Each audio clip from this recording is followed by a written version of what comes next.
అంతఃసుఖం.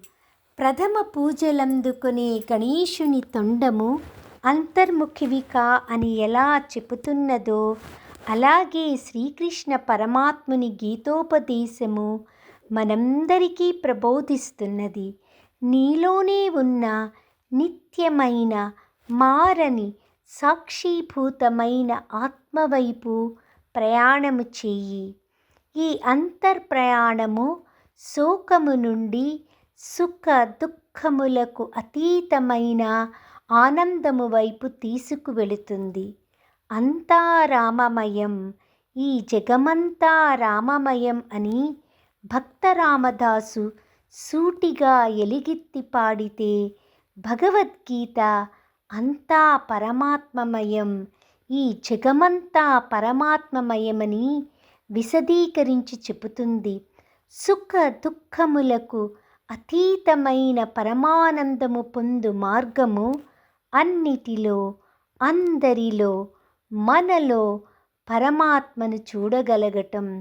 అందుకుగాను మన గీత, మన భగవద్గీత సూచించిన ఆచరణీయ ఆధ్యాత్మిక జీవన మార్గము.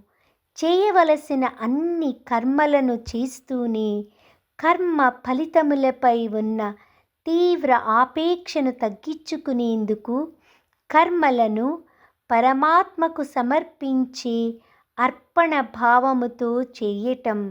ఇంద్రియములతో ప్రయాణిస్తూనే ఇంద్రియములను ఇంద్రియ విషయముల నుండి నిగ్రహించుకోవటానికి మహోన్నతమైన భగవద్ రుచిని పెంపొందించుకోవటం. అధోపతనమునకు తీసుకువెళ్ళే ఆద్యంతరహితమైన జ్ఞాన వినాశకారి అయిన బలీయమైన కోరికలను సంభాళించేందుకు కావలసిన ఆత్మశక్తిని పెంచుకోవటం.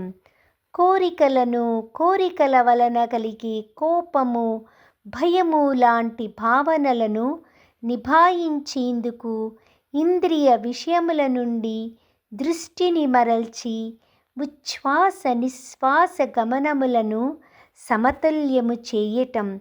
మనస్సును అధోగతికి కాక ఉన్నతికి, అభివృద్ధికి ఉపయోగించుకునేందుకు మనసుతో స్నేహము చేయటం.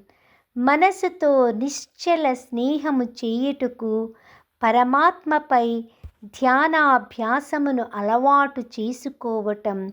ఇంద్రియ విషయములపై అనాపేక్ష అనుబంధములకు బందీ కాని స్థితి.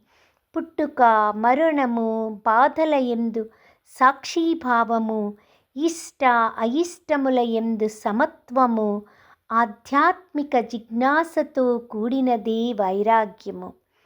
వైరాగ్య సౌరభములతో జీవన తోటను నింపేందుకు పరబ్రహ్మపై అనన్య భక్తి సుమాల మొక్కలను పెంచి పోషించటం.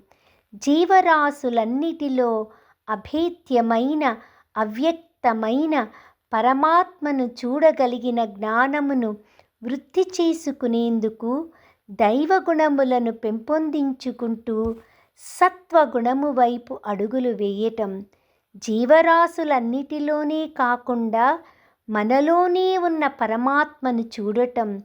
అందుకుగాను మనలోని ప్రాణశక్తి, జఠరాగ్ని, ఉచ్ఛ్వాస నిశ్వాసము, చైతన్యము, మనస్సు, జ్ఞానము, జ్ఞాపకశక్తి, మేధస్సు, మనలోనే ఉన్న క్షమ, తృప్తి లాంటి దైవగుణములను పరమాత్మ అంశములుగా, విభూతులుగా గుర్తించటం. భగవద్గీత పేర్కొన్న ఈ ఆధ్యాత్మిక జీవన శైలిని నమ్మకముతో, పట్టుదలతో అనుసరించే ప్రయత్నము చేస్తే నెమ్మదిగా ఏర్పడుతుంది మనోస్థైర్యము, మరియు క్రమముగా లభిస్తుంది మనోశాంతి. అప్పుడు ఏదీ గొప్పగా అనిపించదు. ఎటువంటి కష్టాలు, కన్నీళ్ళు కదలించవు.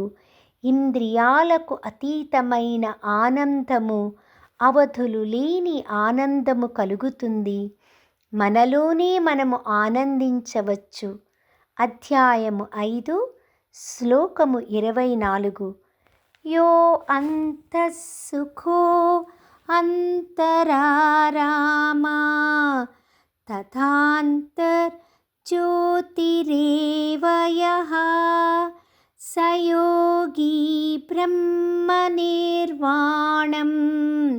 బ్రహ్మభూతోది గచ్చతి.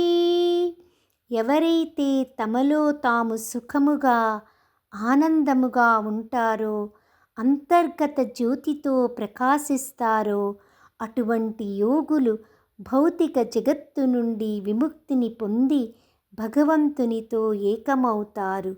ఓం